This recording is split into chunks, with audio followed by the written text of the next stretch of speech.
Hello, and welcome to the Imagination Station's training for Google Calendar. We'll start by opening up our browser. In my case, I'm going to use Google Chrome. I'm going to go to the Google website, www.google.com.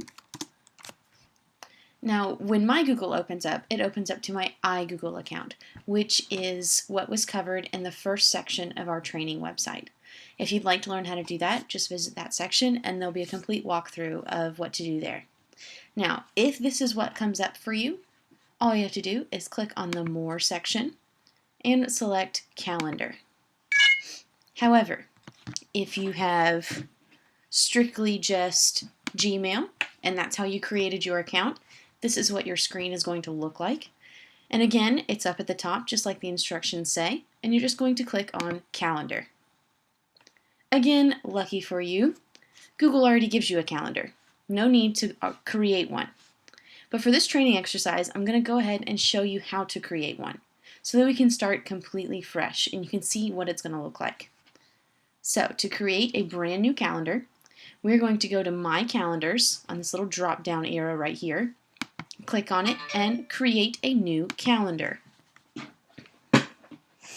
I'm going to title this calendar Imagination Station.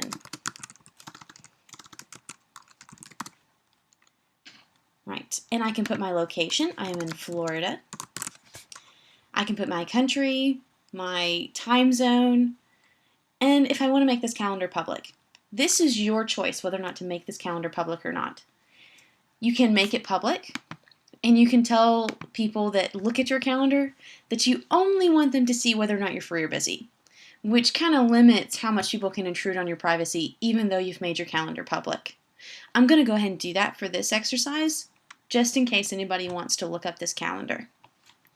Now, down here at the bottom, you'll notice a section that says Share with Specific People, and that is what will be covered in the next video. So I'm ready to go up to the top and click on Create Calendar.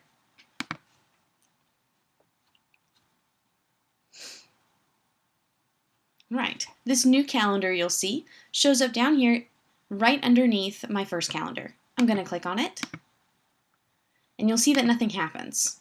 Okay? If I click on my blue calendar, you'll notice that all of my blue colored events disappear. When you click on it, and that color is there or not there, is whether or not that calendar is in view or not. You'll notice that I have my FSU Seminoles, I have their calendar. I know on my calendar whether or not they are playing or not. Lets me stay up to date. I'm going to go ahead and get rid of them. I have a Friends for your busy time, and I have U.S. holidays. Go ahead and get rid of that as well. Okay.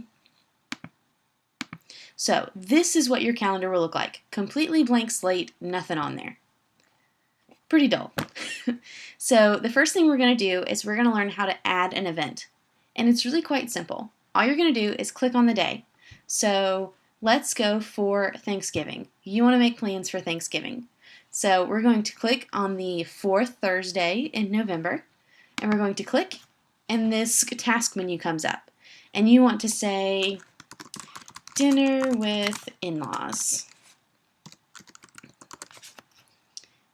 Now, you can just go ahead and click Create Event, and it will create an event for you. And when it just creates it, you have no other options. You'll have to re-click on it to change any information on it. So I suggest when you create one, we'll go ahead and create another event, and we'll say dinner at home, and we will say Edit Event instead. And when we edit that event, we have a lot more options to choose from. One, we have options in case we really don't like that title and we change our mind, we can change it. We can change how long it's for. Maybe I want dinner to last until the next day, and now that is going to take up 2 days on my calendar. My event can last all day or not. If I uncheck that, I get a range of times, and I can say, okay, dinner is going to be at 7. So I can click at 7, and it'll give me an hour time frame. Every time it'll give you an hour time frame. If you need more than an hour, all you have to do is click on the end time and change it. Now, you can tell where, and you can literally look up a map of it. Okay, and it will, in this case, it's really looking up my home because it knows where I'm located. Or you can simply just say home, because this is your calendar. However, if you're sharing an event with somebody, this is where it's very specific to say where. So in this case, we could say Lindsay's house. And the people that I'm inviting would know where to go. Or here in the description, I would say 123 ABC Lane. And that would give them everything that they needed to be able to get there. So I'm going to go ahead and save and show you what that looks like on your calendar. You'll notice that the first event that we created lasted only 1 day because that's what we told it to. In the second event, we made it last 2 days, and it tells us that it starts specifically at 7 o'clock. Now, dinner with the in-laws, definitely don't want to forget about that. So let's look at how to send yourself a reminder. So I'm going to click on it again, and I'm going to say edit that event, because I don't want to copy it to a different calendar, and I don't want to delete it yet, so I want to edit it. Now, we have done the event details, we've talked about the date, and we've talked about the time. Now, down here, you can change the color of this event. If you specifically want it to be a color and you want to organize all of your work by one color or something like that, this is where you would change it here. But these reminders, that's what I'm talking about here. So I click Add Reminder. It is automatically every time going to add email.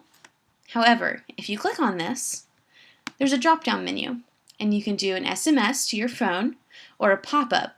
Pop-ups usually only work if you're actually opened up to Google. So I suggest either an email or an SMS, depending on which one is best for you. So I'm going to stick with email, and I don't want it 10 minutes. I want it a whole day in advance. So now this is going to send an email reminder to my phone 1 day in advance to let me know, hey, you can't forget you have dinner with your in-laws tomorrow. So no more worries about missing that event. Google Calendar will send you a reminder, but you have to set it up to do that. But now you know how to. Now, to the public, you also want to know whether or not you want people to know this is just something I want to remember about, or it's my favorite TV show going on, and I'm really available, I'm not really busy. However, dinner with our in-laws as our example, you're busy. So you want to click on busy, and anybody that sees your calendar will see you as busy. They won't see you as being available to schedule any events. And again, we'll talk about how to add people to your events in the next video. So we're going to save our changes. Again, if you made a horrible mistake and you didn't like any of your changes, all you have to do is click on that discard changes, and none of your changes will be kept. If you decide that you really just can't have dinner with your in-laws, you may also delete that event. Just notice, if you'll watch, I'm going to click Save for you. Alright, this orange box up here, it says your event was updated. This is your last and only chance to undo any of your changes. If I click anywhere else on the screen and activate something, that option is going to go away. So I can undo it, and everything I did is going to go back to the way it was. Or I can go back in, edit event, put that I want it to be purple. That's the color I want. So I want to save changes, and I look and I'm like, oh, that is really not a good color for that. But then I click on another date. If you'll see up here at the top, that option is not there. However, you can go in and you can change the color. It's not a real big deal. But if you look at something and you notice right away that you want to change it, that box is only going to be there right when you come back to your calendar. Now, back to adding events. We learned that you can just click on any day and you can add that event, like let's go to Black Friday. Let's add an event for Black Friday. Okay? So we don't want to just put in our information. We want to go into edit that event.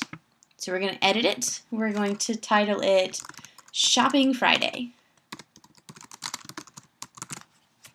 Now, let's say I want to do the Shopping Friday every Friday. I want to make that event a repeating event.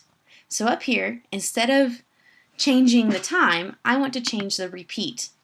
This option will come up.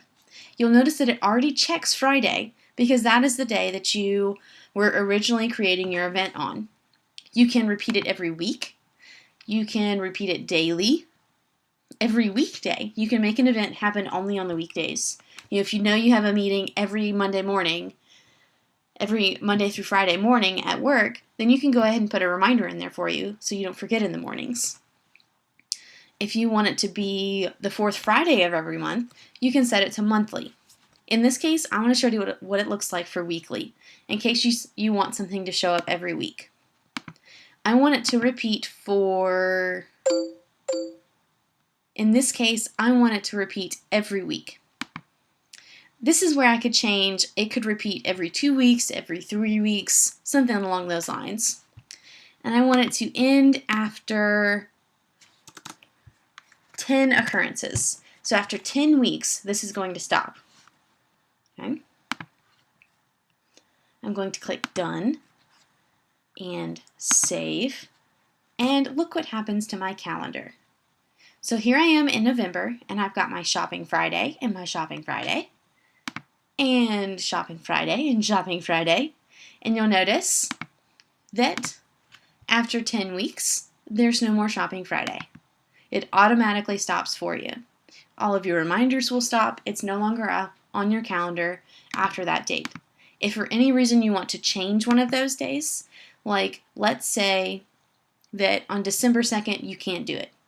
So we're going to click on it and do Edit Event. And we're going to make it delete and watch what happens. Delete only this occurrence, this instance, which means only this event, only December 2nd. Delete all of the ones that are following this event. So delete December 2nd all the way through the rest of the 10 weeks. Or delete all of the events, which means you don't want any of them in there. In this case, I only want to delete December 2nd. So I'm going to choose only this instance. And you'll notice, there it is. It's not there. However, if I change my mind, which in this case I do, I really do still want to go shopping on December 2nd, I'm going to go ahead and click Undo. And it pops right back up. That completes this section of the Imagination Station Google Calendar training. Tune back in to our next video and we'll learn how to share our calendar and our events with other people. Thank you.